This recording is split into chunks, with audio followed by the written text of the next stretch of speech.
தமிழ்நாட்டு அரசியலில் இதுவரை நடந்திராத பெரும் துயரம் நேற்று கரூரில் நடந்தேறி இருக்கிறது. ஒவ்வொரு அரசியல் கட்சியின் தலைவர்களும்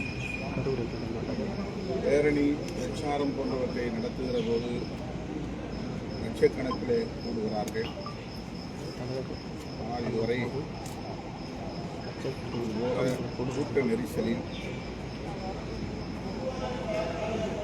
39 பேர் உயிரிழக்கும் ஒரு பேர் அவலம் நடந்ததில்லை. எனவே இது தமிழ்நாட்டை மட்டுமல்ல, இந்திய அளவில் பெரும் அதிர்ச்சியை ஏற்படுத்தியிருக்கிறது.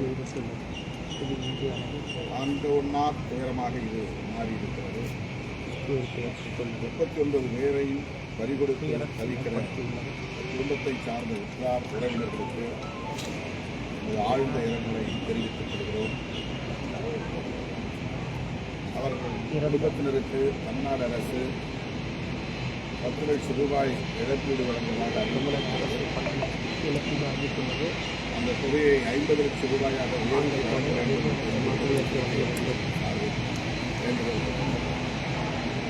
உயிருக்கு ஆபத்தான நிலையிலே மருத்துவமனையில் அனுபவிக்கப்பட்டிருக்கிறவர்கள் அனைவரையும் காப்பாற்ற தேவையான உயர் சிகிச்சை அளிக்க உரிய ஏற்பாடுகளை செய்ய வேண்டும் தமிழ்நாடு அரசுக்கு விடுதலை சிறுத்தை கட்சியின் சார்பில் இந்த துயரம் நடந்தேறிய உடனேயே தமிழ்நாடு முதலமைச்சர் மாண்புமிகு ஸ்டாலின் அவர்கள் சிகிச்சை வழங்க வேண்டும். கரூருக்கு சென்று நள்ளிரவு வேளையில் பாதிக்கப்பட்ட மக்களை சந்தித்து ஆறுதல் கூறியது துயரத்தில் குறைந்திருக்கும் நம்மை போன்ற அனைவருக்குமே ஆறுதல் அளிப்பதாக தமிழ்நாடு அரசு அந்த துயரத்தில் மிக தீவிரமான முறையிலே மீட்பு பாதுகாப்பு நடவடிக்கைகளை புயல் துடைப்பு நடவடிக்கைகளை மேற்கொண்டு பாராட்டுகிறோம்.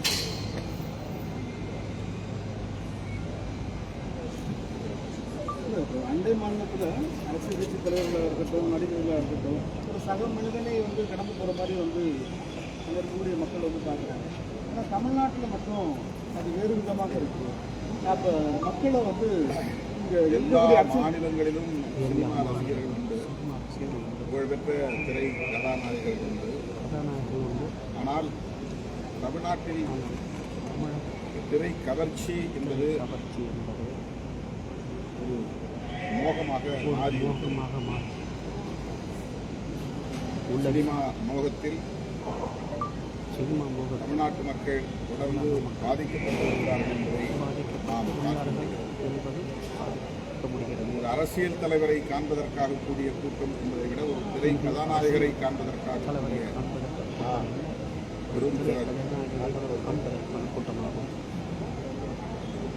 அரசியலில் சினிமா என்பது பிற மாநிலங்களில் உள்ளது. ஆனால் தமிழ்நாட்டில் இத்தகைய பாதிப்புகளை சந்திக்கும் அளவுக்கு இருப்பது வேதனை. மாவட்ட செயலாளர் 10,000 பேர் தான் வருவாங்க அப்படின்னு சொல்லி அவங்க மனு கொடுத்துருந்தாங்க. அதனால நாங்கள் 500 பாதுகாப்பு அதிகாரிகள் மட்டும்தான் காவல்துறையின் சார்பாக கொடுத்துருந்தோம். ஆனால் கூட்டம் அதிகமாக வந்ததுனால எங்களால் கண்ட்ரோல் பண்ண முடியல அப்படின்னு சொல்லி காவல்துறையின் சார்பாக அறிக்கை கொடுத்துருக்காங்க. சப்போஸ் கூட்டம் அதிகமானதுனால அதை பாதுகாப்பு கொடுக்க வேண்டியது தமிழக அரசு கடமை தானே, அதையே கவனித்தாங்களா? அது பற்றி இது குறித்து அருணா ஜெகதீசன் அவர்களின் தலைமையில் நீதிபதியின் தலைமையில் விசாரணை ஆணையம் அமைக்கப்பட்டிருக்கிறது. அவர்கள் விசாரித்து இதன் பின்னணி காரணங்களை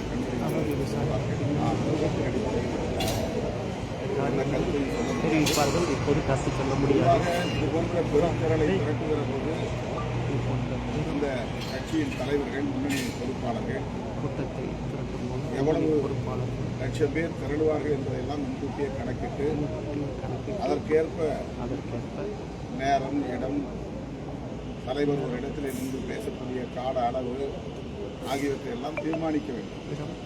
என்னதான் ஆயிரக்கணக்கான போலீசாரை கொண்டு வந்து பிடித்தாலும் கூட நாமும் பொதுமக்களுடைய பாதுகாப்பிலே விழிப்புடன் இருக்க வேண்டும் என்பதுதான் 35 ஆண்டுகால பொதுவாக நான் அறிந்து கொண்ட ஒரு அனுபவம்.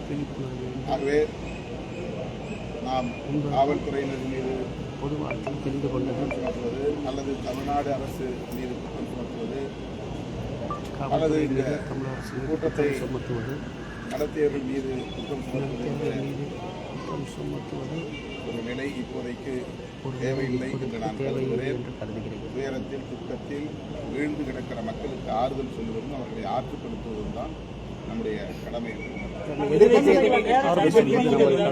எதிர்கட்சிகள் வந்து எந்த ஒரு போராட்டம் காவல்துறையும் பண்ணுறது, எதிர்கட்சிகளுக்கு அனுமதி தரதில்லை. அது இல்லாமல் பல நிபந்தனைகளுக்கு கடைசி நேரத்தில் அவர்களுக்கு அனுமதி தராங்க. இதுவும் ஒரு காரணம் அப்படின்னு டிபிஎஸ் எப்படியா இருந்தாலும் அனுமதி தரதான் போகிறாங்க. யாரையும் வந்து பேரணி நடத்தக்கூடாது, பிரச்சாரம் செய்யக்கூடாதுன்னு காவல்துறை சொல்லிக்கிறாங்க. அவங்க வந்து நிபந்தனை கொடுக்குற போது இப்போ அவங்க இந்த மாதிரி ஒரு பிரச்சனை நடந்தால் பதில் சொல்ல கொடுக்கின்றன. அதனால தான் இந்த நிபந்தனைலாம் தர்றாங்க. நீங்கள் வண்டி மேலே உட்கார்ந்து வரக்கூடாது, ஒரு வண்டியில் கூட போகிறதா மாதிரியான வண்டியில் தான் வரணும் அப்படிங்கிற ஒரு சில நிபந்தனைகள் விதிப்பது இதுதான். இந்த மாதிரி வந்து நாம தான் பாதுகாப்புக்கு உத்தரவாதம் கொடுக்கணும் காவல்துறை நமக்கு சுட்டி காட்டுறாங்க. நாங்கள் எத்தனையோ பேரணியில் இப்போ அன்மையில் திருச்சிராப்பள்ளி நடக்கிற பேரணியில் லட்சக்கணக்கான பேர் திரண்டார்கள், இளைஞர்களும் திரண்டார்கள். இதே போல குழந்தைகளை கூட்டிக் கொண்டு ஏராளமான பெண்மணிகள் வந்து கலந்து கொண்டார்கள். எல்லா பேரணிகளிலும் இது வழக்கமான ஒன்று தான். ஆகவே நமக்கும் அதிலே பொறுப்பு இருக்கிறது. வெறுமனே நாம் காவல்துறையும் அரசும் தான் பொறுப்பு என்று சொல்லிவிட்டு நகர்ந்து விட முடியாது. விடுதலை சிறுத்தைகள் கட்சி சார்பாக நிதி உதவி இறந்தவர்கள் குடும்பத்தில் எங்களால் எங்கள் சக்திக்கு ஏற்ப அந்த உதவியை அந்த நிபந்தனைகளையும் குறிப்பிட்ட நேரத்தை வந்து எந்த இடத்துலையும் விஜய் பின்பற்றலாம் அப்படின்ற ஒரு கருத்தை வந்து காவல்துறை இது வந்து நம்ம இருபத்தஞ்சு கணக்கு சொல்ல முடியாது. அவர் வந்து கிட்டத்தட்ட 7 மணி நேரம் தாமதமாகி இருக்குது. அவர் வந்து சேர வேண்டிய இடத்துக்கு இந்த அளவுக்கு தாமதமாக நாம் இடம் கொடுத்துருக்கோம். வந்து அவர் தான் பொறுப்பு. என்னதான் இருந்தாலும் காலையில் நாமக்கல்ல சேர வேண்டிய இடத்துக்கு உரிய நேரத்துக்கு போல அவர் சென்னையிலிருந்து புறப்பட்ட நேரமே ரொம்ப தாமதமாக புறப்படுவார். முதல் நாள் இரவே வந்து தங்கியிருந்து அடுத்த நாள் நாமக்கல்ல அவர் வந்து ஒரு 8:30 மணி இல்லைன்னா 9:30 மணிக்கு போவார். குறைஞ்சது 1 மணி நேரம் வந்து தாமதமாகலாம். அந்த பயணத்தின் போது திரள் வந்து தடுக்கிறாங்க, முன்னால் வந்து கூட்டம் நிறைய போயிடுச்சு, அதனால நேரம் ஆச்சு அப்படின்னு சொன்னால் அதுக்கு 1 மணி நேரம் 1.5 மணி நேரம் அப்படி. ஆனால் 7 மணி நேரம் வந்து தாமதம் ஆகுறது அப்படின்னு சொன்னால் அவங்களே வந்து திட்டமிட்டு தாமதித்து போனார்களா அப்படின்னு ஒரு கேள்வி. இன்னும் கூட்டம் கூடட்டும் ஒரு இடத்துல ஒரு திரள் எவ்வளோ நேரம் தேங்கி நிற்கலாம் அப்படிங்கிறது ஒரு கணக்கு. ஒரே இடத்துல லட்சக்கணக்கான பேர் 1 மணி நேரம் 2 மணி நேரம் தேங்கினீங்கன்னா டீஹைட்ரேஷன் ஏற்படலாம் சொல்லி எல்லாம் நாட்டு வளர்ச்சி ஏற்படலாம். அப்போ ஒரு குறிப்பிட்ட நேரத்துக்குள்ள அந்த இடத்துல இருந்து ஒரு இடத்துக்கு உருவாகும். அந்த மாதிரி உருவாகாமல் தேங்கி நின்றதன் விளைவாக ஏற்பட்ட ஒரு பெரும் பாதிப்பாகத்தான் நான் எதிர்பார்க்கிறேன். மரணங்களும் அதிகாரத்தை அடைவதற்கான பாதையை இல்லை, அதாவது பல நிகழ்ச்சிகளில் இதே மாதிரி கூட்ட நெரிசலில் உயிரிழப்பு ஏற்பட்டுருக்கு. ஒன்றும் புதுசு இல்லை. கும்பமேளாவுக்கு இடத்துல அது மாதிரி அதே மாதிரி ஒரு கிரிக்கெட் ஸ்டேடியத்தில் பெங்களூர் நினைக்கிறேன், அங்கே அது மாதிரி நடந்திருக்கு. பல இடங்களில் அது மாதிரி நடந்திருக்கு. இதில் வந்து பங்கேற்கக்கூடிய நம்மை போன்றவர்களுக்கு ஒரு விழிப்புணர்வு வேணும். நம்ம பற்றிய பாதுகாப்பு, நம்ம குழந்தை தூக்கிடலாமா வேண்டாமா, பிள்ளைகளை பெண்களை முதியவர்களை அழைச்சி போகலாமா வேண்டாமா. இப்போ நாங்கள்லாம் ஒவ்வொரு பேரணிக்கு முன்னாலே ஒரு கிளாஸ் மாதிரியே எடுக்கிறோம். எடுத்து சொல்கிறோம், வண்டியில் வரும்போதே குடிநீர் கொண்டு வாங்க, வண்டியில் வரும்போதே சாப்பாடு கொண்டு வாங்க, வண்டியில் வரும்போதே உங்களுக்கான பிஸ்கட்ஸ் கொடுங்க, எங்கேயும் கடையில் போய் சாப்பிடக்கூடாது, அது மாதிரி குழந்தைகளை வச்சுட்டு வராங்க, முதியவர்களை வச்சுட்டு வராங்க, மாற்றுத்திறனாளிகள் வந்து பங்கேற்கக்கூடாது.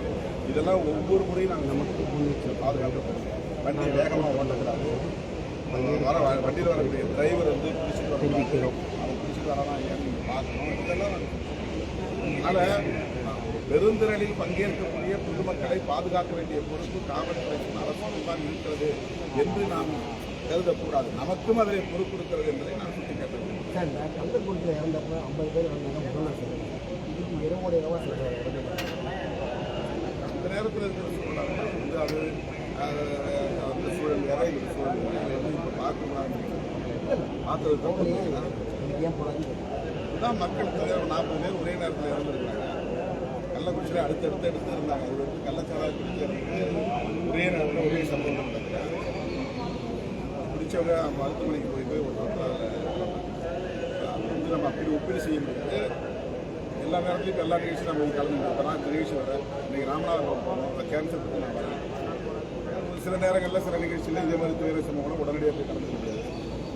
அதனால் அது காலச்சுவடு பொறுத்து தான் அது அமையும். சார், விஜய் ரசிகர்களுக்கு நீங்க என்ன சொல்ல வரீங்க? விஜய் ரசிகர்களுக்கு நீங்க என்ன சொல்ல வரீங்க? எப்படி இருக்கணும்? விஜய் ரசிகர்களுக்கு நான் என்ன சொல்ல முடியும்?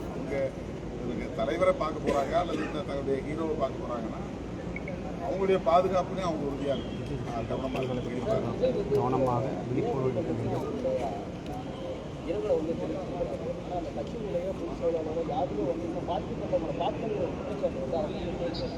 இனிமே போய் பார்ப்பாங்க.